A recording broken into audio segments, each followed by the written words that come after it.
Namastê.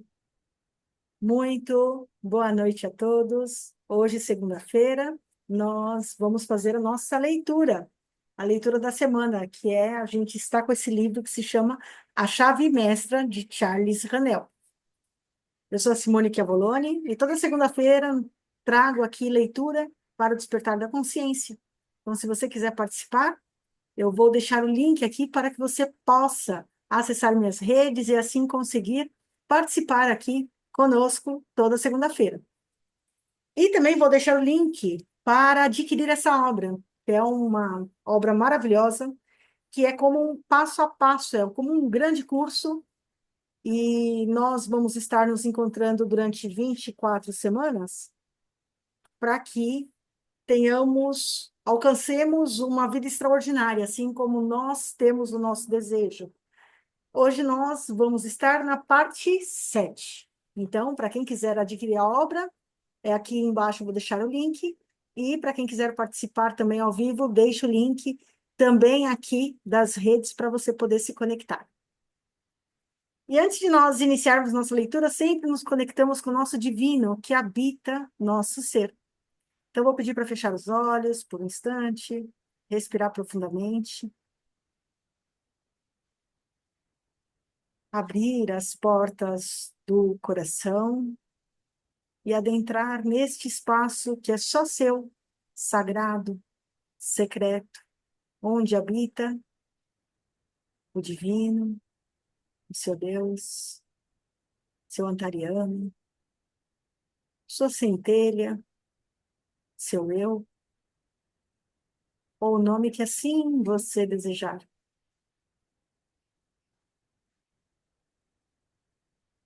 E passo a passo, vamos sentindo a presença da presença.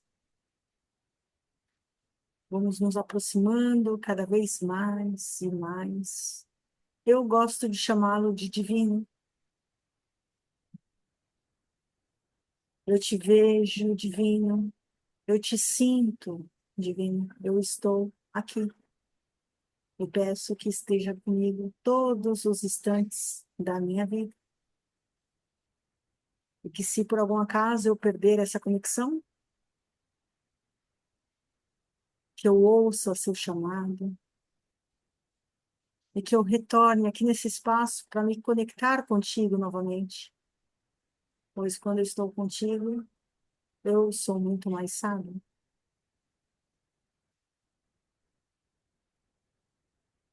Vamos inspirar profundamente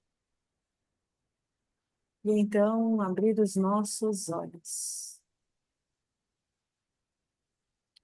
Que essa leitura de hoje não seja apenas palavras soltas de um livro, ela seja uma experiência vivida em minha vida e na vida de cada um de nós. Então, nós estamos iniciando aqui na parte 7. Então, é a parte 7, página 77.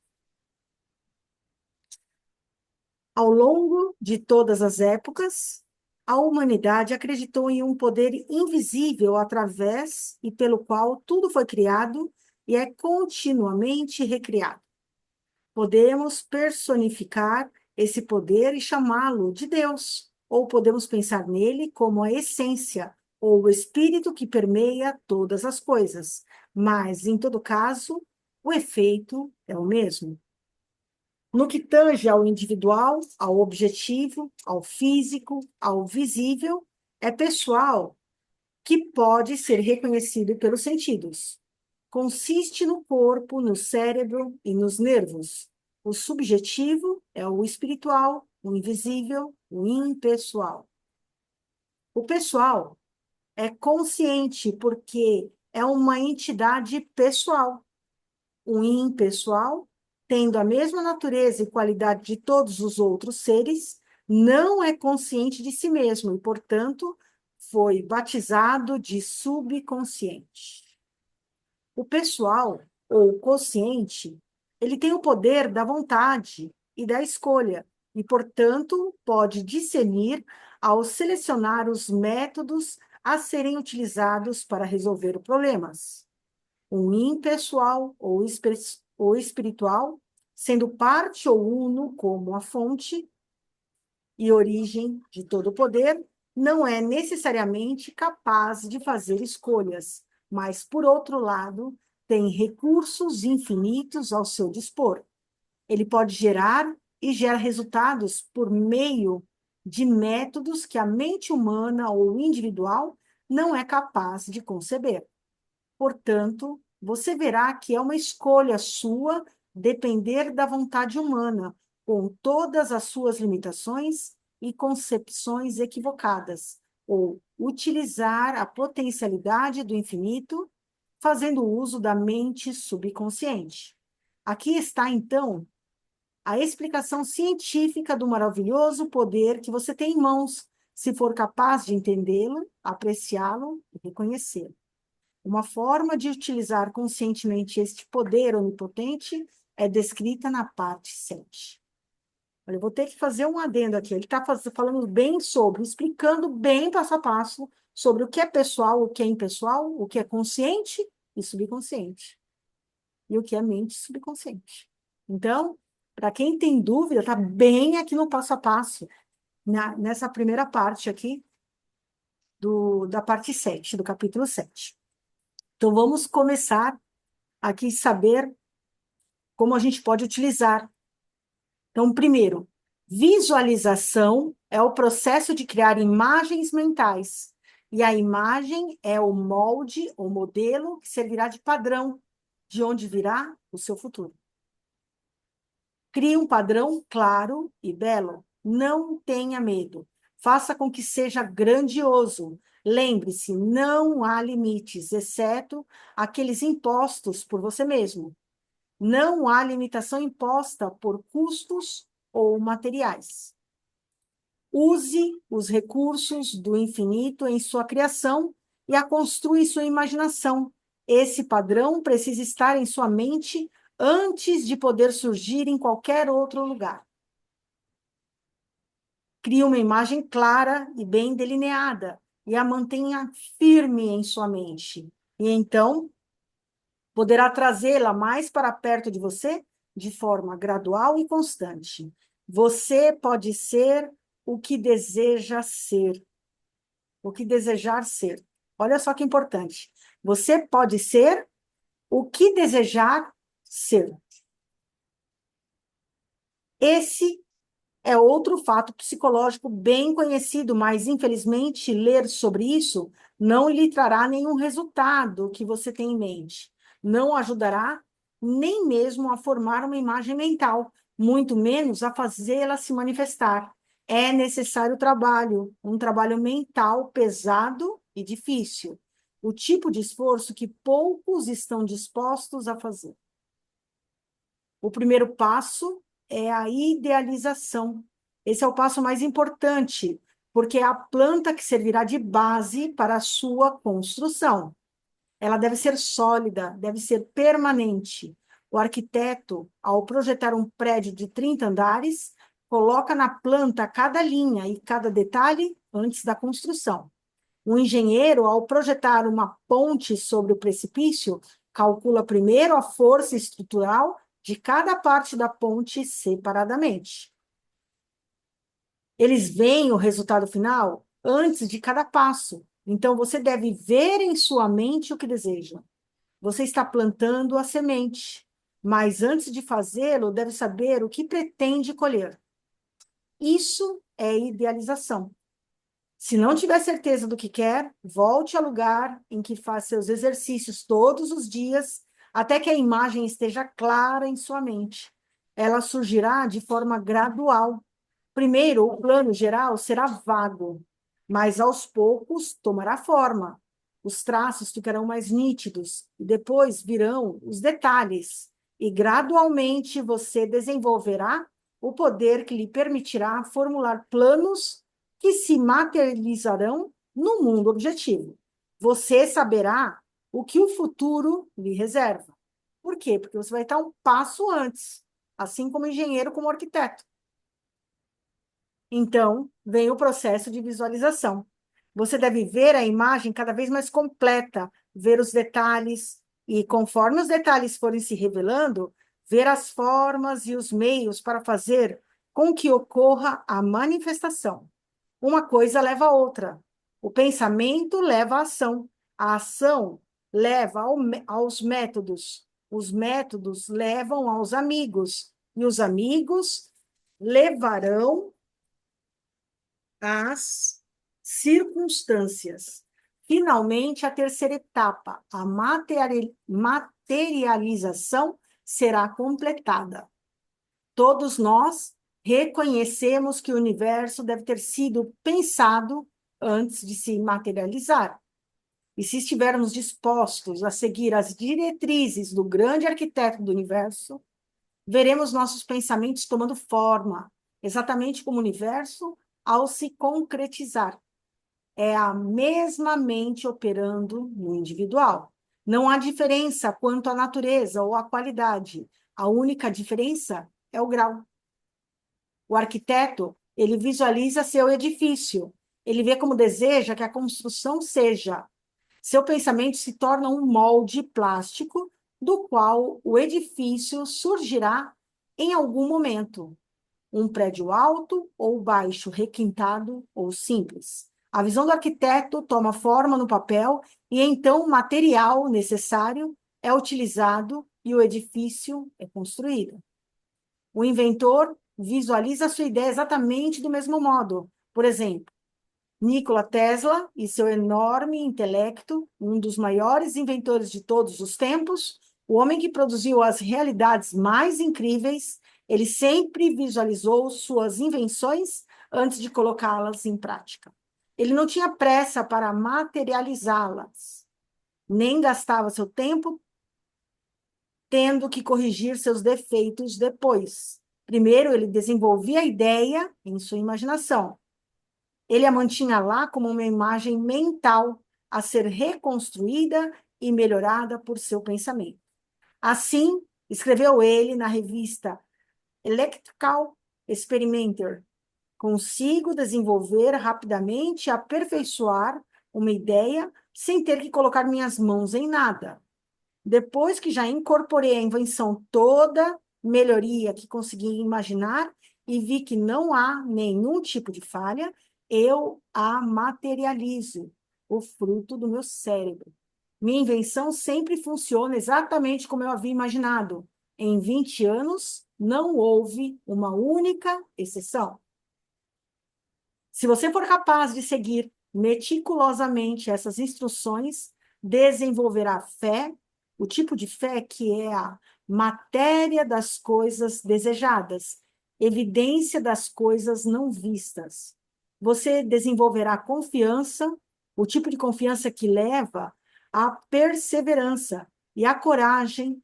Você desenvolverá o poder de concentração que lhe permitirá eliminar todos os pensamentos que não estejam relacionados com o seu propósito.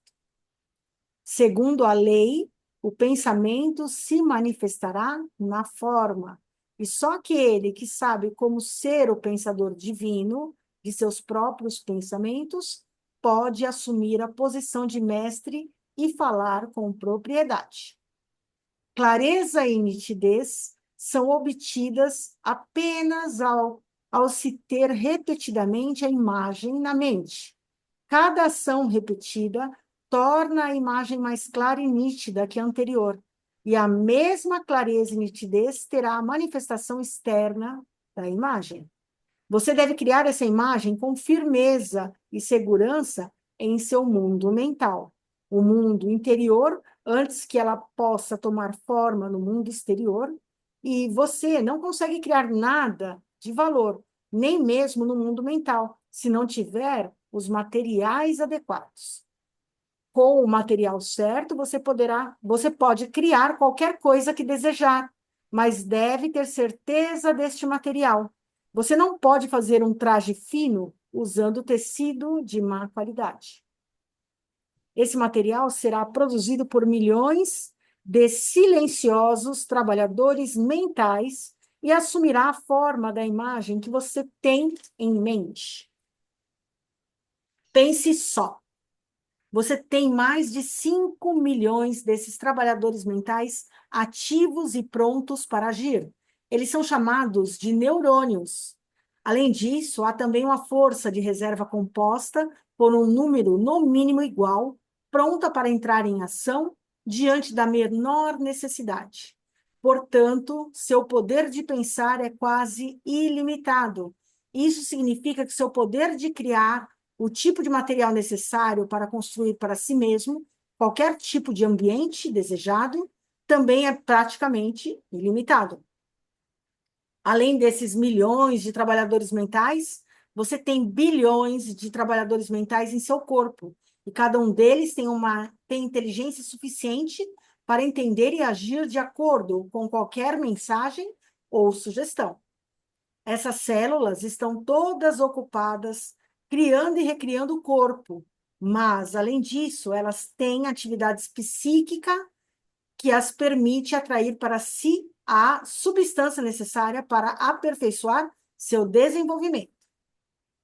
Elas fazem isso segundo a mesma lei e do mesmo modo que toda forma de vida atrai para si as substâncias necessárias para o seu crescimento. O carvalho, a rosa, o lírio, todos eles precisam de certas substâncias para que possam se expressar perfeitamente e garantem essas substâncias por meio de uma exigência silenciosa, a lei da atração, a forma mais certa de garantir que você terá tudo o que precisa para um desenvolvimento mais completo. Crie a imagem mental. Crie uma imagem clara, nítida e perfeita. Mantenha essa imagem firmemente. As formas e os meios surgirão. Aparecerão recursos para atender às suas necessidades. Você será levado a fazer o que é certo, no momento certo e da forma certa. O desejo sincero resultará em expectativa confiante, que, por sua vez, deve ser reforçada pela exigência firme.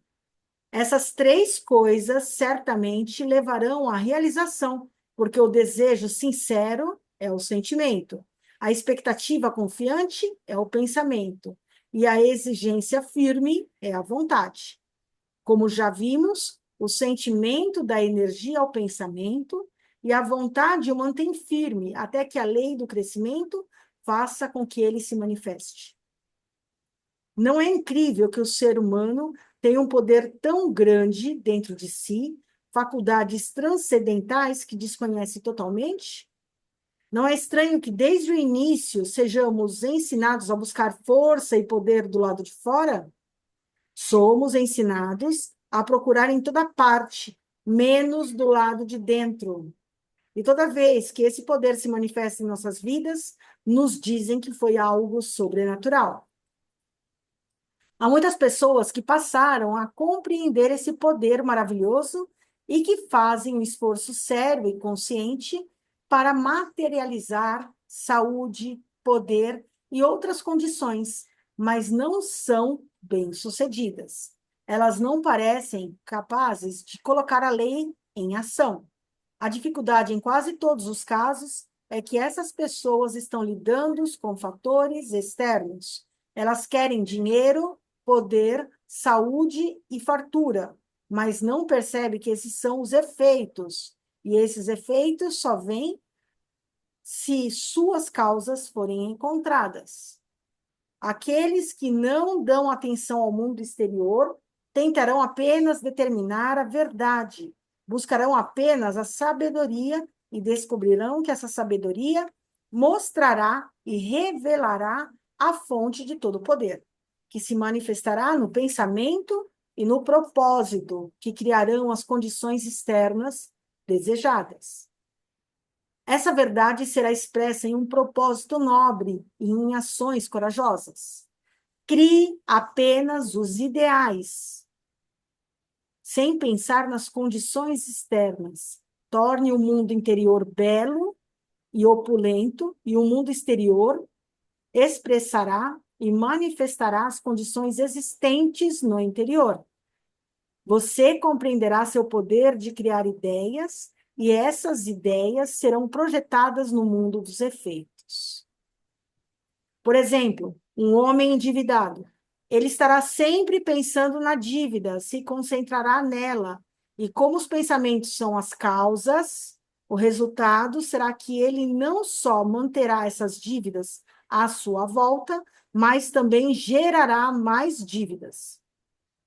Ele está colocando a grande lei da atração em ação com o resultado habitual e inevitável. Prejuízo leva a um prejuízo maior. Então, qual é o propósito correto?